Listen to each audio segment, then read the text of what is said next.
안녕하세요. 오늘 2월 5일 월요일 아침입니다. 자, 오늘도 말씀 함께 나눕니다. 오늘은 마태복음 5장 43절, 44절 말씀입니다.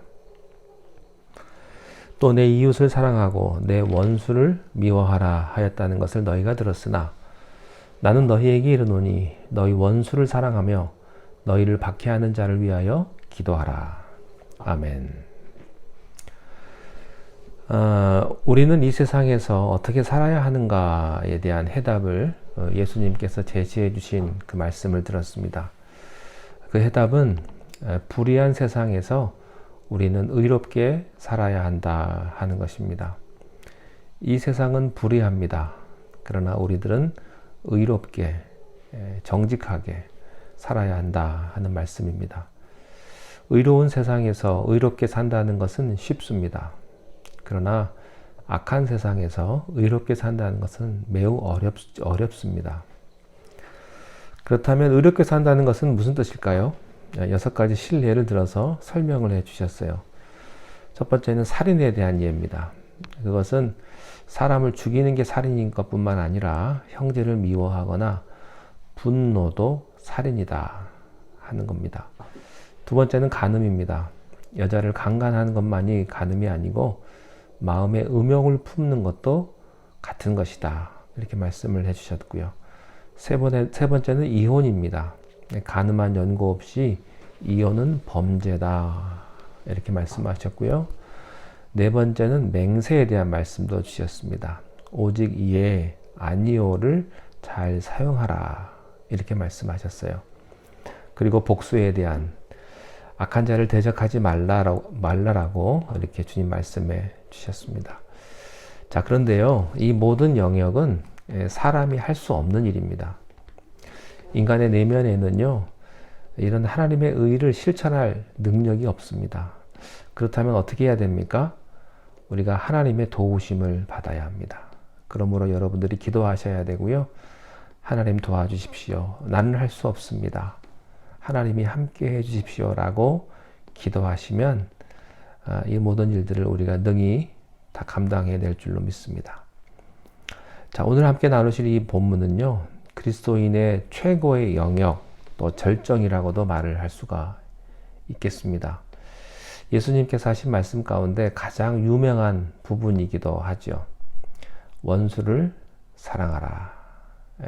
너희를 박해하는 자를 위해서 기도하라. 만약에 어떤 사람이 이런 경지까지 간다면 그리스도인으로 다 간 사람입니다.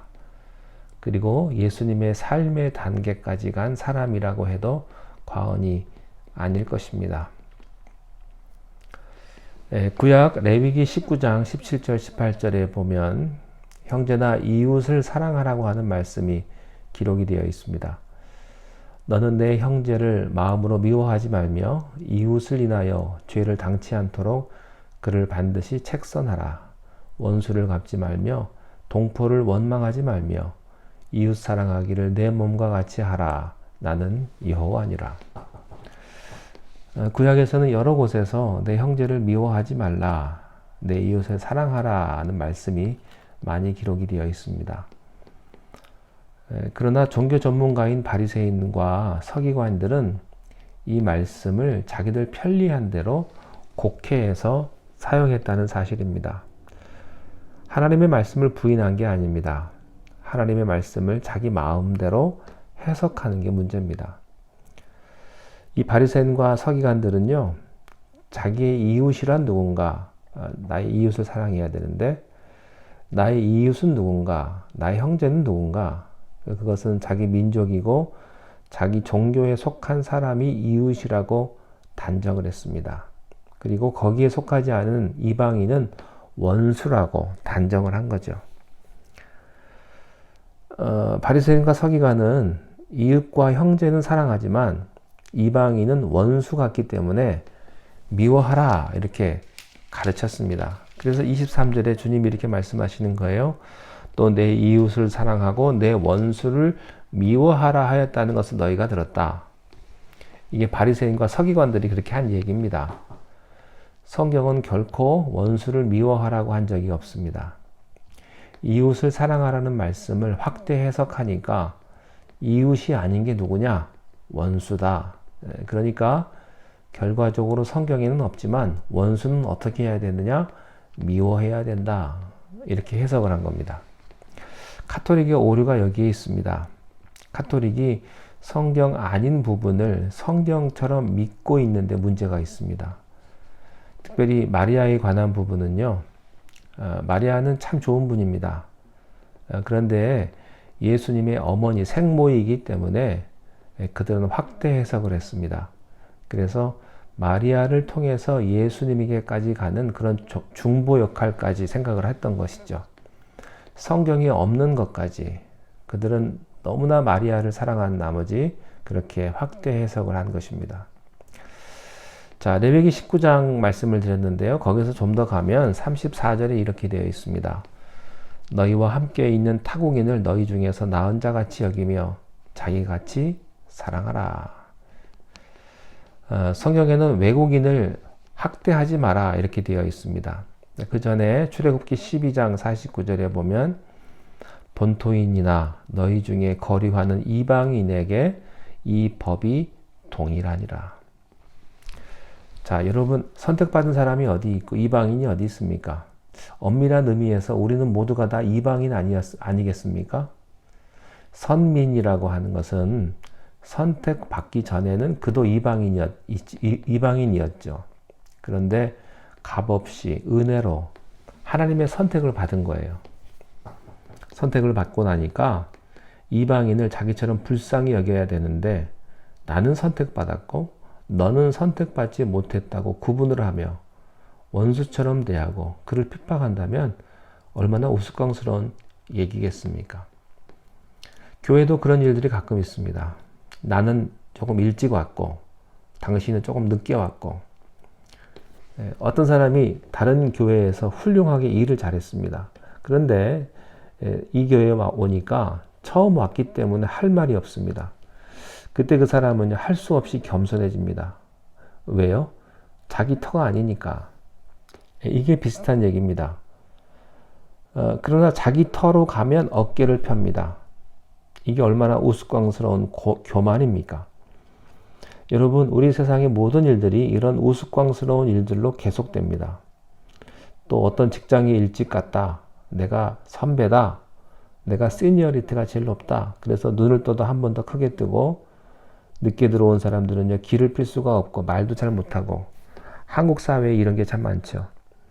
이런 작은 일들이 우리의 직장과 집안과 또 교회에도 이런 일이 있을 수가 있다는 겁니다. 하나님은 왜 아브라함을 택하셨을까요? 왜 다윗을 택하셨을까요? 그들을 특별히 사랑하셨어요? 물론 그들을 특별히 사랑하셨죠. 그런데 그들만을 구원하고 사랑하고 편애하기 위해서 택하신 게 아닙니다. 그들 가문에서 예수 그리스도를 보내셔서 온 인류를 구원하자 하기 위해서였죠. 왜 우리를 선택하셨을까요? 왜 우리를 하나님의 자녀 삼아 주셨을까요? 우리만 사랑하셔서가 아닙니다. 어떤 사람에게 어떤 큰 권한, 특권을 준 것은요, 그 특권을 가지고 섬기라는 것입니다. 어떤 사람에게 어떤 위치를 맡긴 것은 그 위치를 가지고 돈만 많이 벌고 특권을 누리라는 게 아니죠. 그 위치를 가지고 더 많은 사람을 섬기라고 주신 것입니다.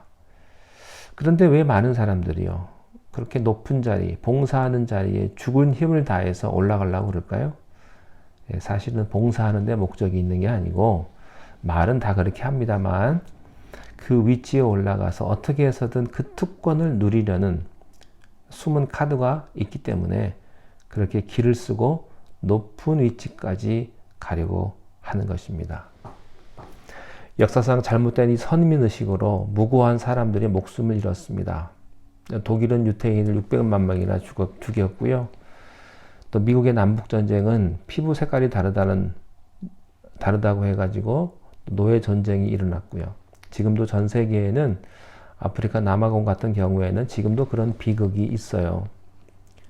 이 모든 것은요, 우리가 이웃과 원수를 잘못 이해하는 것에서부터 비롯된 것입니다. 여러분, 더 이상 이방인은 없습니다. 더 이상 원수도 있을 수가 없습니다. 하나님의 형상으로 창조된 인간을 피부 색깔이 다르다는 이유 때문에, 또 지역이나 신분이 다르다는 이유로 구분해서는 안 됩니다. 하나님의 형상으로 창조된 사람이 다른 사람을 빈부나 또 교육의 차이나 그 사람 IQ 때문에 사람의 높고 낮음을 평가해서도 안 되는 거예요. 우리가 조심해야 할 것은요, 머리 나쁜 사람을 비판해서는 안 된다는 것입니다. 근데요, 사람들이요, IQ가 나쁘고 좀 모자르면 인격적으로 모독을 당합니다. 이것은 큰 잘못이죠. 또 문화나 또 지방색으로 사람을 정죄할 수도 없다는 것입니다.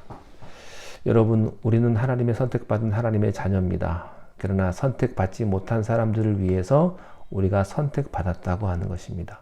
그게 우리의 특권입니다. 하나님이 우리를 사랑하신 것은 다른 사람을 사랑하라고 우리를 사랑하신 것이고요. 우리에게 축복을 주시는 이유는 다른 사람에게 축복을 나눠주라고 그 축복을 주신 것입니다. 나만 위해서 사용하지 않기를 바랍니다. 모든 사람을 위해서 주신 것 감사해서 나누고 베풀고 그렇게 할 수 있는 축복이 우리 모두에게 있기를 바랍니다. 기도하겠습니다. 하나님 아버지, 나를 사랑하시고 나를 구원해 주셨고 나를 하나님의 자녀로 삼아 주셨습니다.